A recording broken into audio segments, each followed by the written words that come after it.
Halo sahabat Forex, kembali lagi kita bertemu pada episode analisa mingguan untuk periode tanggal 14 sampai 18 Juni tahun 2021. Apa kabarnya sahabat Forex? Bagaimana tradingannya di minggu yang lalu? Mudah-mudahan tradingnya profit dan profitnya bisa di WD. Dan untuk minggu ini kembali saya akan memberikan pandangan saya mengenai pergerakan harga di pasar forex dan juga di emas. Untuk minggu ini saya akan mulai dari data-data ekonomi yang akan dirilis pada minggu ini. Yuk langsung kita ke TKP.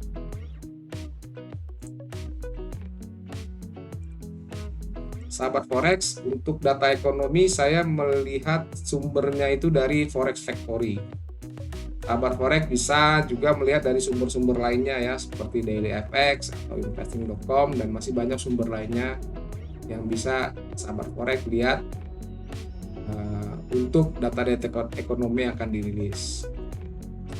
Untuk minggu depan ya, data ekonomi akan dirilis pada hari Senin. Tidak begitu banyak data ya, karena juga hari Senin itu Bank Australia libur ya, libur nasional. Kemudian di China juga libur.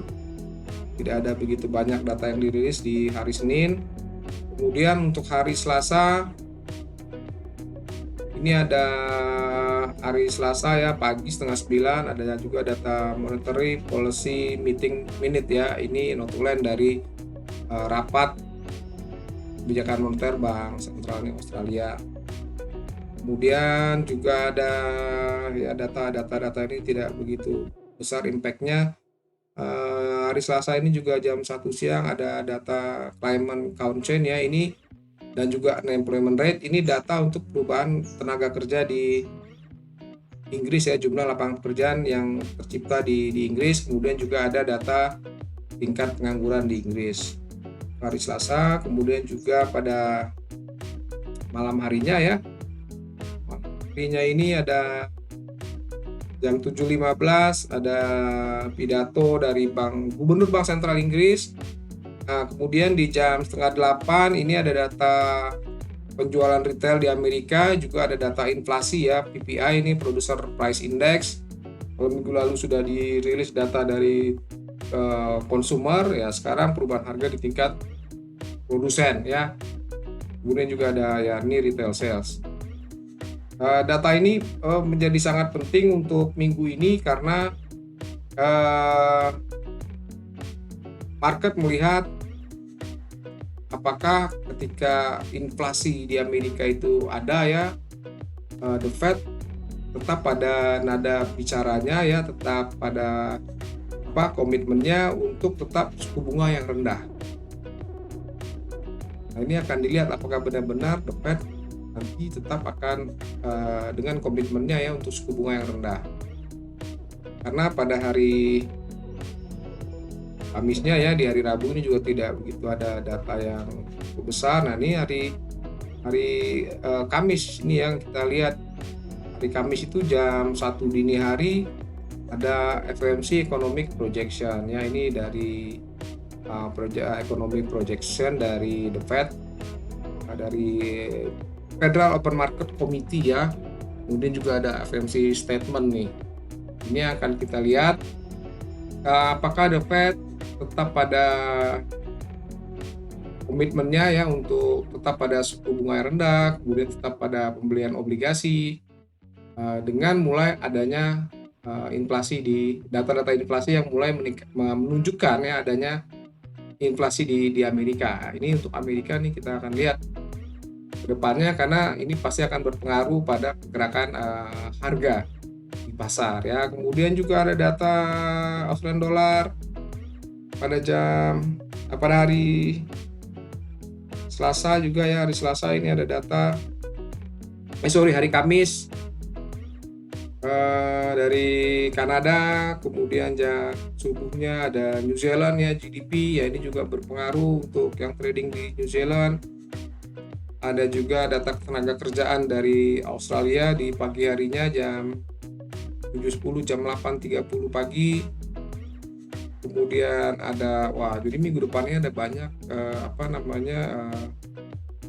kebijakan ekonomi ya, kebijakan moneter dari bank sentral yang yang akan dirilis. Masuk juga di minggu depan tuh di hari Kamisnya dari Swiss franc ya, dari Swiss juga akan mengeluarkan kebijakan moneternya untuk di semester kedua tahun 2021 ya. Oke, jadi ini data-data ekonomi yang perlu diperhatikan ya di jam-jam trading ini, juga perlu diperhatikan data-data ekonomi ini karena data ekonomi yang ini, yang merah-merah ini akan berpengaruh ke market. Oke, sekarang kita langsung aja ke analisa teknikal.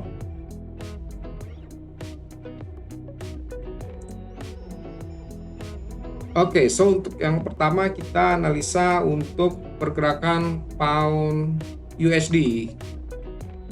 Di minggu lalu ya, seperti juga diprediksi analisa di minggu yang lalu, untuk 2 minggu lalu ya, untuk analisa minggu lalu ya, pergerakan juga masih sideways ya, terlihat bolak-balik ya pergerakan dari pound sterling ya, walaupun memang terlihat gerakan pound sterling ini trennya up, cuma dalam sejak pertengahan bulan kemarin sampai minggu ini ya, sampai minggu 2 di bulan Juni ini pergerakannya terlihat sangat terlihat sideways seperti ini ya.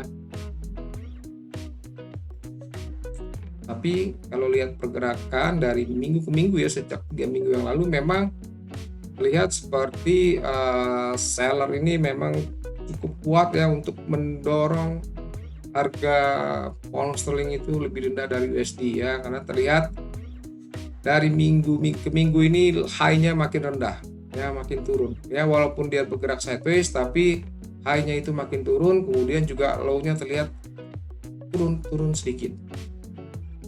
So untuk minggu depan saya akan tetap melihat ini adalah resistan ya, ini adalah resistannya untuk minggu depan. Kemudian ini adalah supportnya.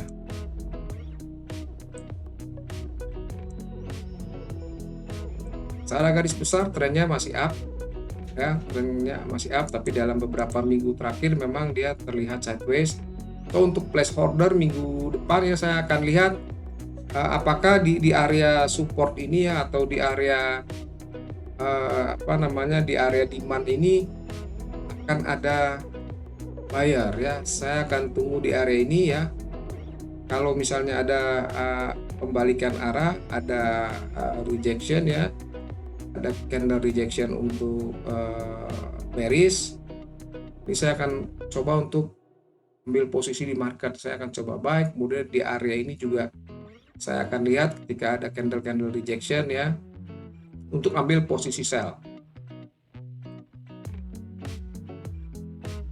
Jadi kalau ada candle rejection di area sini, saya akan ambil buy ya. Kalau misalnya dia tutup tembus di bawah, saya akan lihat apakah itu false breakout seperti di sini ya. Ini resistannya, kemudian coba di breakout, false breakout, dia turun, kemudian dalam 2 minggu ini pergerakannya sideways. Jadi seperti ini untuk pergerakan pound sterling. Saya akan lihat di area-area ini apakah ada rejection ya, atau continuation dari penurunan harga ini. So saya akan trade di area ini dan di area sekitar sini ya. Kemudian saya akan cut loss apabila candle itu tutup di atas candle tertinggi ini. Kalau misalnya ditanya ya kecenderungan dari harga ini ya, kecenderungannya harganya akan break. Kecenderungannya harganya akan tes support yang kuat ini ya. Kenapa saya sebut support kuat? Karena ini adalah resistan yang berubah menjadi support. So, saya yakin di sini akan banyak buyer ya, coba push menahan harga untuk tidak jatuh lebih dalam. Ya, ini level-level saya untuk masuk. Seandainya harga tidak mendekati garis ini, mungkin kalau saya trading harian ya, day trading, saya akan turunkan ini ke time frame H1 ya untuk lihat. Jadi ini dari Senin, Selasa, Rabu, Kamis, Jumat ya, mulai dari sini untuk minggu lalu seperti ini. Saya akan turunkan. Kalau saya trading day trade, memang saya akan turunkan. Kalau seperti ini ya, ini terlihat ketika mulai dari masuk minggu hari Senin tidak bisa naik ke atas, kemudian turun. Ini ada candle rejection di area low hari sebelumnya di sini. Nah, ini ada candle rejection, ini low-nya di hari sebelumnya, walaupun ini adalah garis support di minggu sebelumnya ya. Itu ada candle rejection seperti ini, tutup dia di atas, saya consider untuk buy, kemudian saya akan pasang satu ATR di bawah sini ya. Begitu juga ketika hari berikutnya ya, tidak bisa break high sebelumnya ya, saya consider untuk ambil posisi, karena dalam 1, 2, dia 3 kali tes tidak bisa naik ke atas, harga kemudian turun. Nah, ini sekarang lagi tes area ini ya, apakah ini bisa tembus atau tidak, kita akan lihat di minggu mendatang. Kalau teman-teman yang tradingnya harian ya, yang intraday atau day trade, bisa turunkan ke time frame di H1 ya. Tapi memang lebih bagus kalau harga itu sentuh dulu garis yang bawah ini atau sentuh garis yang atas, kemudian lihat apakah ada price rejection di atas di area sini ya, ada candle inverted hammer atau gravestone doji ya, atau ada pola-pola harami, jadi sarami, itu bisa coba ambil posisi, atau juga di area ini. Tapi kalau teman-teman yang day trade, bisa turunkan ke H1 ya, kemudian pasang cut loss ya untuk minggu depan. Contohnya minggu depan, kalau misalnya kembali ada candle rejection di area ini, teman-teman sahabat forex bisa ambil posisi buy. Kemudian dilihat perkembangannya setiap 1 atau 4 jam sekali ya. Kalau ternyata tutup di bawah sini, saya sarankan untuk cut loss terlebih dahulu. Sekali lagi, kalau misalnya ditanya apakah ini harganya akan turun atau naik, kecenderungannya kalau lihat pergerakan dari minggu yang lalu terlihat memang low-nya itu makin rendah. So ini potensi untuk turun, coba tes yang area bawah ini cukup besar untuk minggu depan. Ini untuk pound sterling USD. Kemudian kita akan masuk ke Australian dollar USD. Ini kalau kita lihat dikecilkan juga sama ya, terlihat memang Australian USD juga pergerakannya dia terlihat sideways ya. Walaupun dia coba di break di 2 minggu yang lalu, tapi minggu yang lalu itu dia akhirnya dia dicoba lagi naik ke atas ya di area resistan ini. Kemudian di akhir minggu ya, dengan data Amerika dia turun lagi. Ini untuk Australian dollar USD. Kalau misalnya ditanya apakah ini kecenderungannya dia akan naik atau turun, so, kembali kalau kita lihat level-level high low-nya ya, dari minggu ke minggu ini levelnya juga makin turun. So memang kecenderungannya harga itu akan coba turun ke bawah ya, tembus ke bawah. Seller akan coba push harga itu untuk naik ke bawah. Tapi again, sekali lagi, kalau misalnya trade untuk minggu depan, saya akan untuk minggu ini ya, saya pakai ini sebagai area resistan, kemudian area ini sebagai area support. Lalu saya akan tunggu di area-area sini apakah ada price rejection ya, seperti ini ya, seperti ini ada price rejection. Ya, ada price rejection yang boleh coba untuk ambil posisi sell ya. Kemudian sama di bawah sini juga, so saya akan trade kalau ada harga itu di daerah sini ya, atau di area atas. Kemudian kalau misalnya kecenderungannya harganya ini akan naik atau turun, melihat pergerakan harga ya, kecenderungannya AUD USD ini akan tes low yang ini ya, dia akan coba tes low yang ini juga jaraknya nggak terlalu jauh kan, cuma sekitar 28 pip ya. Jadi kalaupun ada candle rejection di area, kalaupun ada rejection candle di area ini ya, bisa dicoba untuk ambil posisi buy ya kalau ada candle bullish jika menyentuh area ini ya. Kemudian pasang cut lossnya di mana? Pasang cut lossnya satu ATR di bawah low terdekatnya. Ini worth to try ya. Kalau melihat data ekonomi akan dirilis, ada juga data dari Australian dollar yang mungkin pada saat itu baru akan ada pergerakan ya untuk test low-nya atau bounce lagi ke atas. Kemudian juga pada hari Kamis ya, ketika economic projection dari The Fed dirilis ya, kemungkinan ya either dia akan lanjutkan kenaikannya atau dia akan coba tes ke bawah. Mungkin pada saat itulah akan ada pergerakan yang besar untuk di minggu ini, periode tanggal 14 sampai 18 Januari. Ini untuk Australian dollar USD. Kemudian untuk euro USD. Untuk euro USD ya, setelah dia coba tes high-nya yang ini ya, area ini dicoba sudah 1 bulan berarti ya, minggu 1, 2, 3 ya, 4 minggu ini tidak bisa ditembus. Kemudian di minggu lalu buyer tidak berhasil mendorong harga untuk coba tes resistannya, kemudian jatuh. Kalau misalnya ditanya sekali lagi untuk pergerakan euro USD ini juga kecenderungannya dia akan turun ya. Kecenderungannya dia akan coba turun. Kalau misalnya kita mau coba tes trendline ya, pasang trendline dari tertinggi yang ini ya, kemudian di sini ya, mungkin pergerakannya akan seperti ini, push turun kemudian pullback ya. Biasa pergerakan harga itu selalu akan ada pullback ya. Jadi kalau misalnya sedang turun seperti ini, jangan dikejar sell di sini ya, tunggu dia pullback baru bisa. Ini untuk pergerakan euro USD untuk di minggu ini, periode tanggal 14 sampai 18 Januari 2021. So kalau misalnya saya untuk place trading saya untuk di euro USD ini,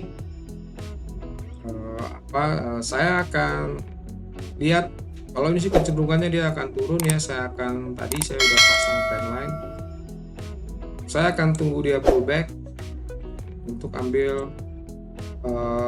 posisi sell ya. Jadi mungkin di area-area ini ya, atau sama juga mungkin sekitaran area sini ya, di area resisten minggu yang lalu ini saya akan lihat ketika harga mendekati area ini apakah ada seller ya, ada rejection masuk, ataupun di area sini ya, ataupun di ini area resisten terdekatnya. Karena biasanya sih kalau misalnya ada pergerakan 3 candle seperti ini ya, ini akan kecenderungannya memang dia akan turun.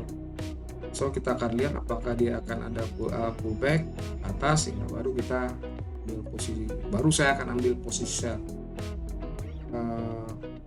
Itu untuk pergerakan di minggu tanggal 14 sampai 18 Juni ya untuk euro USD.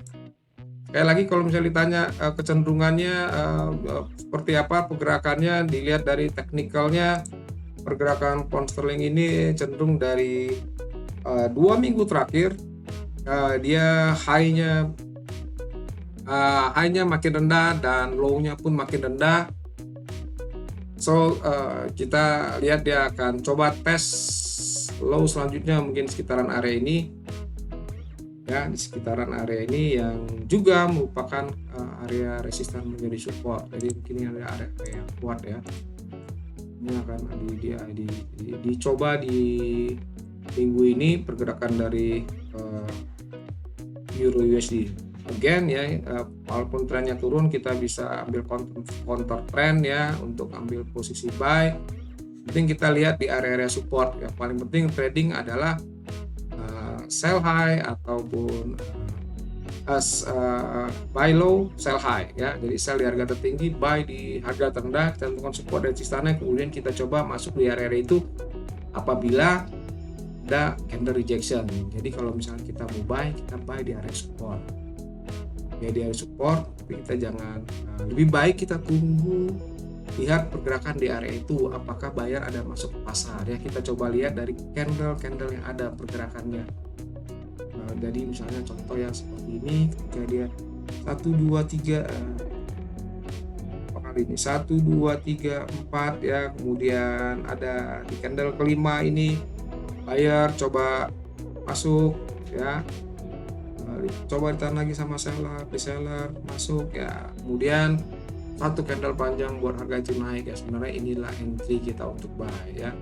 Ini adalah tanda-tanda harga itu akan balik arah. Ini adalah konfirmasinya.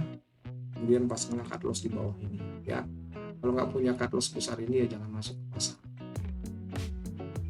Oke, nah ini juga sama pergerakannya, beberapa kali seperti itu pergerakannya, dia 1 2 3 turun, mulai ada tanda-tanda kemudian break ya. Ini pun area untuk buy. Ini pun sama nih, kita lihat ini memang sudah ada buyer masuk, tapi better kita tunggu konfirmasi high ini ya, high seller ini di take out oleh buyer ya, baru kita ambil entry posisi untuk apa namanya, untuk buy ya, untuk ambil posisi beli. Atau kemudian kita tunggu harga dekat sini ya, kemudian apakah ada buyer lagi baru kita ambil posisi buy. Ya itu untuk Euro USD. Kemudian ini untuk Yen Jepang ya, Yen USD ya, ini kelihatan kembali setelah di 2 minggu yang lalu ya, dia bentuk high kemudian terjadi pullback. Terus saya juga melihat untuk yen ini dia akan, USD yen dia akan di minggu depan akan tes high di 2 minggu yang lalu ya. Di sini dia akan coba, ini dia akan coba, saya akan biasanya saya ambil resistan support itu di 2 minggu sebelumnya. So saya lihat ini high untuk resistan untuk minggu depan, kemudian juga ini adalah supportnya ya. So saya akan trade apabila yen Jepang ini mendekati garis ini, atau dia ada candle rejection di sini ya, atau dia bisa breakout. Kalau dia breakout,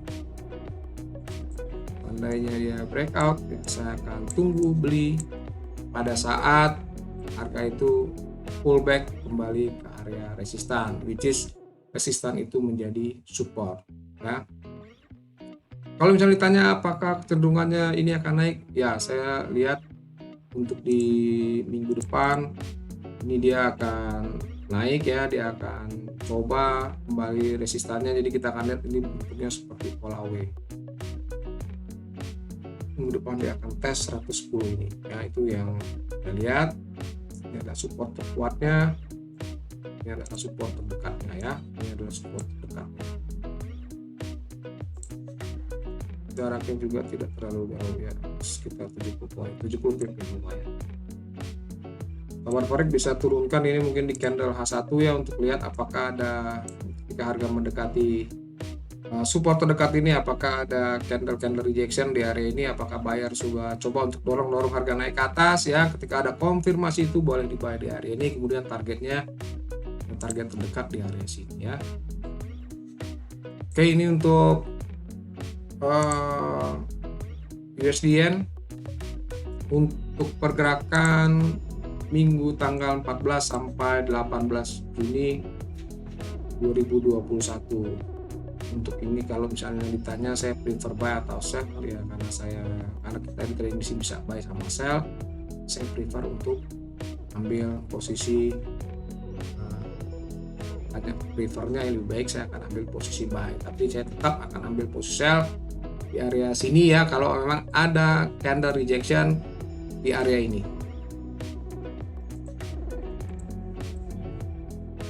Kemudian saya akan cut loss ya. Kalau candle 4 jam dia tutup di atas area ini ya baru saya akan cut loss ya. Kalau ternyata itu hanya false breakout kemudian dia balik lagi ke bawah ya saya akan ambil posisi sell ya. Kemudian pasang cut loss di tertinggi di false breakoutnya itu. Oke, ini untuk USD Yen ya, ini yang paling banyak ditradingkan ya. Banyak sekali trader yang senang di trading di emas ya karena cepat habis, cepat juga dapat duitnya.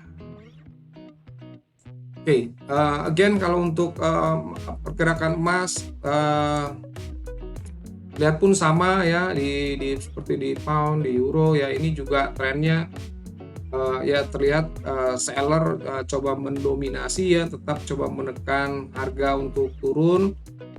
Terlihat dari low-nya di minggu yang lalu itu semakin rendah ya, minggu lalu tuh semakin rendah.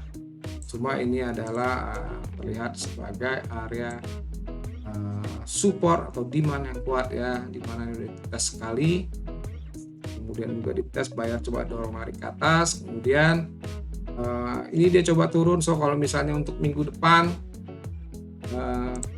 karena emas ini pergerakannya cukup lebar ya, biasanya itu saya gunakan Fibo ya, Fibo yang sudah dimodifikasi ya, saya modifikasi ya. Saya seperti ini, saya pakai seperti ini ya,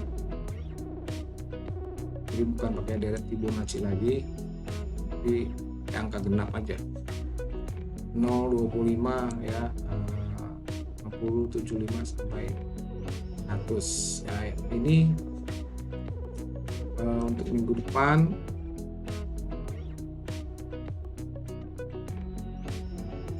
sambil sebagai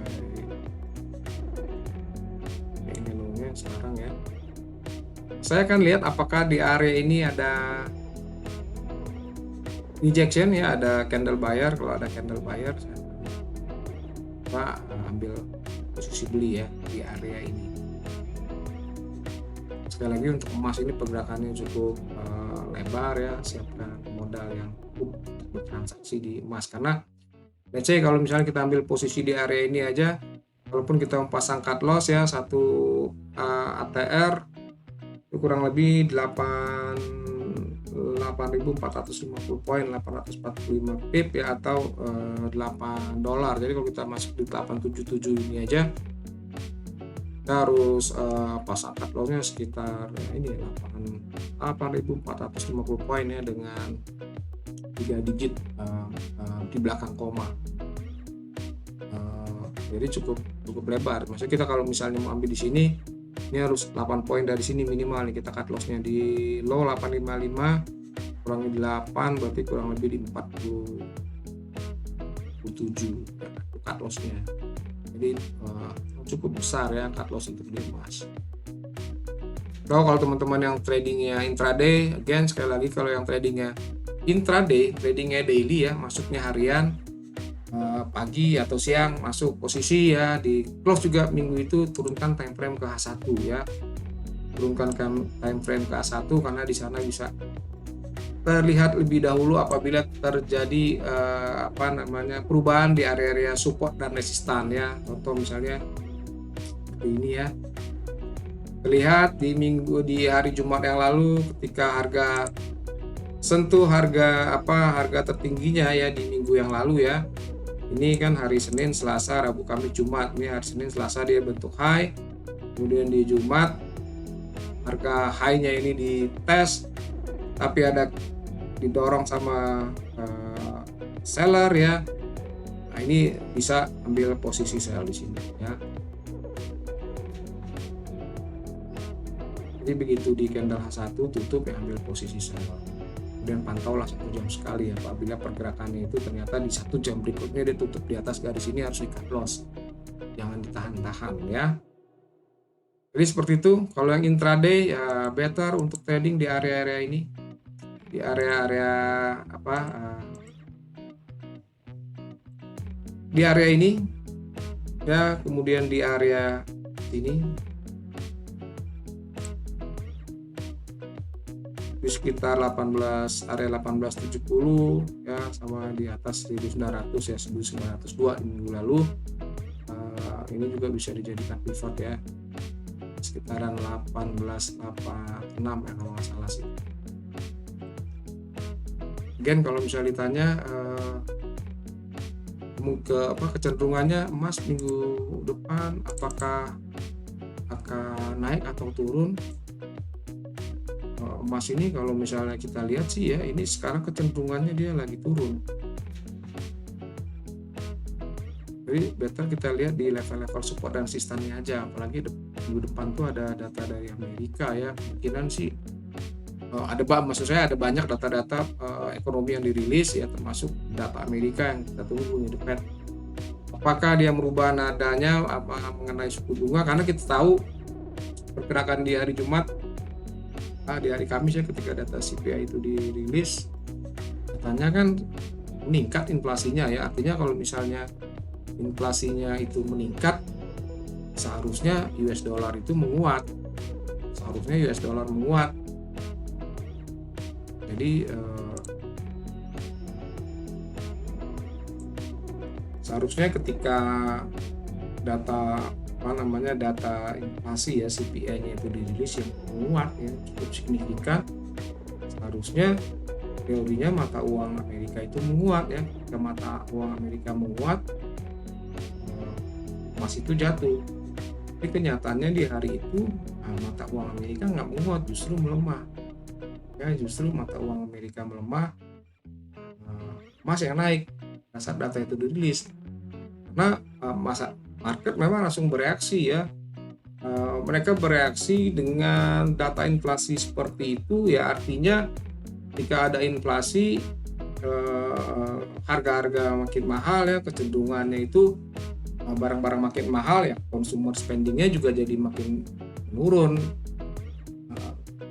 Kemudian market itu melihat nada bicara dari The Fed ya, di bulan-bulan sebelumnya juga ketika meeting, The Fed mengatakan mereka tidak akan menaikkan suku bunga ya, mereka tetap akan mengakomodir suku bunga yang rendah paling tidak sampai tahun 2023 ya, seperti itu. Jadi artinya The Fed juga tidak khawatir dengan apabila ada inflasi ya di pasar di Amerika. The Fed tidak khawatir dengan inflasi, mereka bilang itu bersifat sementara. Dan juga Yellen di minggu sebelumnya mengatakan ya, ketika Biden mempropos budgetnya ya, propos ekonominya untuk kebijakan fiskal dari Biden, Yellen mengatakan ya inflasi itu Amerika perlu inflasi saat ini. Nah, jadi yang dikhawatirkan ketika ada inflasi, kemarin itu ketika ada inflasi, market khawatir The Fed nggak akan menaikkan hubungannya. Ini bahaya ya, ini sangat bahaya buat kondisi perekonomian Amerika. Itu yang mengakibatkan US dollar turun ya, saham pun turun ya, emas naik. Tapi the next day ya kelihatannya Fed nggak dapat mencerna ya, menunggu ya, balik ke tracknya bahwa ketika data CPI itu dirilis, inflasi dirilis meningkat, bahwa akan menguat. Jadi kita akan lihat di minggu ini ya, bagaimana kebijakan dari The Fed. Kita siap-siap aja lihat kebijakan The Fed, apakah nada bicaranya akan dirubah mengenai kebijakan suku bunga yang rendah atau ada perubahan ya. Kalau misalnya ada perubahan ya, dia tetap kalau tetap pada pendiriannya tidak akan menaikkan suku bunga, kita bisa tahu emas akan kemana pergerakannya ya, emas akan fly ya, emas S1900 up ya, 1950-nya pasti akan dites kalau misalnya The Fed tetap pada pendiriannya untuk suku bunga yang rendah, untuk ekonomi, untuk kebijakan moneter dari US.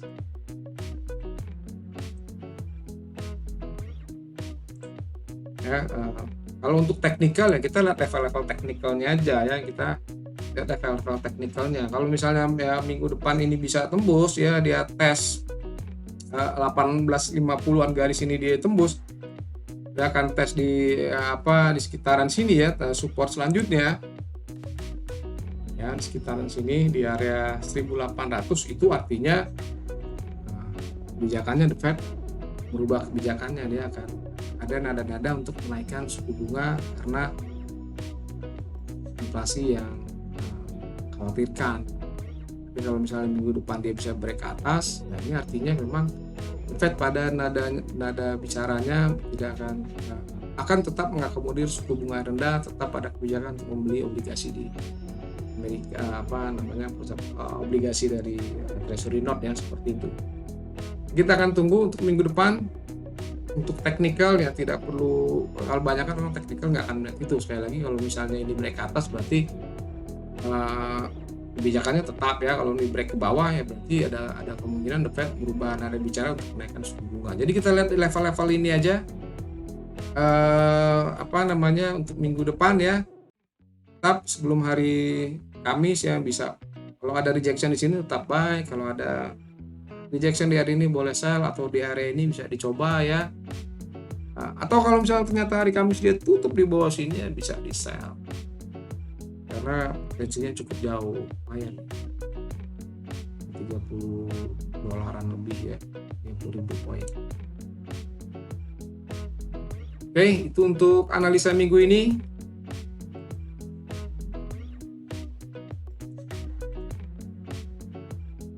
Jadi sahabat forex, mudah-mudahan apa yang saya sampaikan ini dapat membantu sahabat forex ya, dapat menjadi referensi sahabat forex transaksi untuk di minggu ini, dan mudah-mudahan tradernya bisa profit ya. Tetap selalu belajar ya, tingkatkan ilmunya terus ya, karena dunia forex ini dinamis. Saya rasa itu ya. Terima kasih, salam WD, salam profit.